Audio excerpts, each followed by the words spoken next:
22 जानेवारी करता आदेशाची आवश्यकताच नाहीये। इतका प्रचंड जल्लोष आणि उत्साह लोकांमध्ये आहे की हा उत्साह अक्षरशः ओसांडून वाहतोय। कारण जवळजवळ 500-600 वर्ष जो संघर्ष चालला त्या संघर्षानंतर पुन्हा एकदा रामलला हे प्रत्यक्ष त्यांच्या जन्मस्थानी स्थापित होत आहे आणि मला विश्वास आहे की त्यांची स्थापना एका नवीन अध्यायाची सुरुवात असेल। एक आत्मनिर्भर आत्माभिमानी अशा करता स्वाभिमानी भारत हा आपल्याला त्या दिवसापासून निश्चितपणे पाहायला मिळेल आणि म्हणून आम्ही सगळे देखील अतिशय उत्कंठेने त्या दिवसाची वाट पाहतो। सर, आपण मुद्दे घेऊन एक भाजपचा बडा नेता माझ्याजवळ आलेला होता। 3 वर्षापूर्वीच उद्धव ठाकरेंचं सरकार पडलं असतं, मी नकार दिला म्हणून माझ्या घरी दुसऱ्या दिवशी सीबीआयची रेड पडली।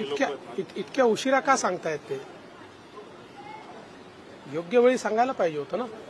मला असं वाटतं की राजकारणामध्ये अशा स्टेटमेंटला काही फार अर्थ नसतो, त्याच्यावर फार रिएक्शन द्यायची नसते। तर सुनील केदार यांची आमदारकी कुठेतरी रद्द होण्याची चिन्ह दिसत आहे। जिल्हा बँक घोटाळ्यामध्ये त्यांना 5 वर्षाची शिक्षा सुनावण्यात आलेली आहे। कशा प्रकारे? नियमानुसार जेव्हा 2 वर्षापेक्षा जास्त शिक्षा होते त्यावेळी कायदा असा आहे की ती शिक्षा प्रोनाऊन्स झाल्यापासूनच आमदारकी ही त्या ठिकाणी रद्द होते। जर त्या ठिकाणी कन्व्हिक्शनला स्टे मिळाला तर ती आमदारकी वाचते, अन्यथा ती आमदारकी जाते। त्यामुळे त्याच्यामध्ये काही वेगळं होण्याचं कारण नाहीये। जे काही कायद्यात आहे ते कायद्याप्रमाणे होईल। रिव्ह्यू पिटिशन संदर्भात 24 जानेवारीला सर्वोच्च न्यायालयाने एक मोठा दिलासा दिला मानला जातो। मात्र दुसरीकडे 20 जानेवारीपासून जरांगे पाटील मुंबईत उपोषणाचा इशारा देत आहेत। या दोघांची सांगड कशी घालू शकते? मला असं वाटतं की सरकार अतिशय सकारात्मकतेनं काम करते आहे। विशेषतः माननीय मुख्यमंत्री महोदय हे स्वतः या संपूर्ण प्रकरणामध्ये लक्ष घालून आहेत आणि आज राज्य मागासवर्ग आयोगाने अतिशय वेगाने काम चालू केलेलं आहे। शिंदे समितीचा 2रा अहवाल आलाय, 3रा अहवाल देखील अपेक्षित आहे की ज्याच्यामध्ये मोठ्या प्रमाणात निजामकालीन एंट्रीज या हैदराबादवरनं त्या ठिकाणी आम्ही प्राप्त करून घेतो। त्यामुळे मला असं वाटतं की राज्य सरकारची सकारात्मकता बघता अशा प्रकारचा निर्णय हा त्यांनी घेऊ नये आणि अशा प्रकारे निश्चितपणे राज्य सरकार योग्य काम करत आहे हे लक्षात आल्यानंतर कदाचित तसा निर्णय तो घेणार नाहीत। आम्ही पूर्ण शक्तीने या ठिकाणी हे सगळं कार्य करतो आहोत। कुठेही ओबीसी समाजाला त्रास होणार नाही, ओबीसी समाजावर अन्याय होणार नाही याची संपूर्ण काळजी घेत मराठा समाजाच्या आरक्षणावर अत्यंत सकारात्मक कारवाई ही राज्य सरकारच्या वतीनं चालली।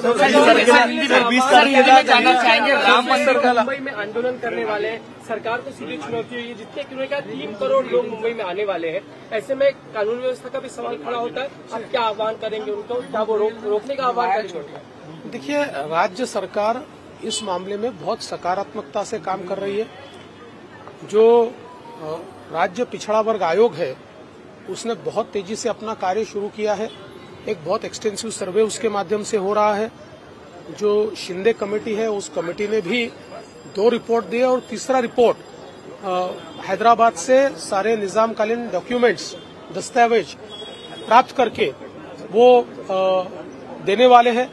तो मुझे लगता है कि इसकी डेडलाइन भी माननीय मुख्यमंत्री जी ने सेट कर दी है और फरवरी में हम लोग इसमें स्पेशल सेशन में ये आरक्षण का मसला सुलझाने वाले हैं, ये भी उन्होंने बहुत स्पष्ट रूप से कहा है। तो अभी एक डेडलाइन के हिसाब से ये सारा कार्य चल रहा है, इसलिए मुझे लगता है कि निश्चित रूप से हमारे कार्य को देखते हुए इस प्रकार का कोई उपोषण या इस प्रकार से इतने लोगों को यहाँ लाना ये नहीं होगा। हम लोग ये प्रयास करेंगे कि ये सारी जानकारी भी उन तक पहुंचे कि कितने तेजी के साथ राज्य सरकार कार्य कर रही है। सर, 20 तारखेला सर त्यांचा प्रश्न होता, सिंधुदुर्ग किल्ल्यावरती त्यांचं मंदिर आहे, त्याची देखभालसाठी महिन्याला 500 रुपये दिले जातात। मुख्यमंत्र्यांनी 25,000 देण्याचे आदेश दिले होते, अधिकारी पालन करत नाही, अशा अधिकाऱ्यांवर काय कारवाई केली जाईल? मुख्यमंत्र्यांचे आदेश जर कुठले अधिकारी पालन करत नसतील तर त्यांच्यावर कडक कारवाई केली जाईल। 20 तारखेला जनांगे यांचं आंदोलन आहे, 22 तारखेला अयोध्येमध्ये राम मंदिराचं आहे. तर कशा प्रकारची सांगड घातली जाईल, कारण की ते आंदोलन होणार नाही यासाठी सरकार काही प्रयत्न करणार? सरकारचा हा नेहमीच प्रयत्न असतो की चर्चेतनं आणि सकारात्मक निर्णयातनं मार्ग निघाले पाहिजे. सलीम कुत्तासोबतच्या पार्टीचा एक उल्लेख जो आरोप प्रत्यारोप होत आहेत. संजय राऊत यांनी फोटो दाखवला ज्यामध्ये सुधाकर बडगुजर, तुम्ही आणि व्यंकटेश मोरे हे भाजपचे पदाधिकारी एकत्र दिसत आहेत आणि भाजपच्या या पदाधिकाऱ्यांनीच ही पार्टी आयोजित केलेली होती असा आरोप संजय राऊतांनी केला. संजय राऊत रोज वेगवेगळे आरोप लावतात, त्यामुळे त्यांच्या आरोपाला मी उत्तर देणं एवढी माझा स्तर खाली गेलेला नाही. अजून तुम्ही आमच्या एखाद्या प्रवक्त्याला विचारा. सर, इंडिया अलायंस इस तरीके से साथ में आके प्रधानमंत्री के खिलाफ करने की कोशिश कर रहा है. वही हम देखते हैं कि एक और जहां पे राहुल गांधी है, गौतम अडानी के खिलाफ खड़े होते हैं, उद्धव ठाकरे खड़े होते हैं, वहीं शरद पवार जो है 25 करोड़ का उनको फायदा मिलता है. उनके टेक्निकल इंस्टीट्यूट के लिए गौतम अडानी मदद करते हैं, वहां उनकी तारीफ भी करते हैं. क्या चल रहा है इंडिया अलायंस के सर? देखिए, मैं इसके ऊपर कुछ नहीं कहूंगा. मैं इतना ही कहना चाहता हूं कि ये जिस प्रकार की राजनीति इंडिया अलायंस कर रहा है, ये दोगली राजनीति है. एक और यहां पर किसी एक विषय को लेकर वो विरोध करते हैं, किसी उद्योगपति का विरोध करते हैं, और वही बिहार में जो इनकी अलायंस के सबसे प्रमुख व्यक्ति जहां मुख्यमंत्री है, वहां पर उनका स्वागत करके 8,000 करोड़ का निवेश उनसे ही लेते. तो इसलिए ये दोगले लोग हैं. इनके ऊपर मैं कुछ बोलना नहीं चाहता. कोरोना केसेस राज्य में बढ़ते जा रहे हैं, मोर्चा काढतात. कशा प्रकारे बघता महाविकास आघाडी एकंदरीत इंडिया अलायन्स? असं आहे की इंडी अलायन्स किंवा इंडी आघाडी ही कुठली आघाडी नाही आहे. ज्या लोकांना असं वाटतंय की मोदीजींमुळे त्यांच्या भ्रष्टाचाराचं दुकान आणि त्यांच्या परिवारवादी पार्टीचं दुकान बंद होणार आहे, असे लोक एकत्रित आलेले आहेत. त्यामुळे स्वार्थाकरता जे एकत्रित येतात ते स्वार्थाकरताच विघटित होतात. स्वार्थाकरता त्यांचं विघटन रोज आपल्याला पाहायला मिळतं.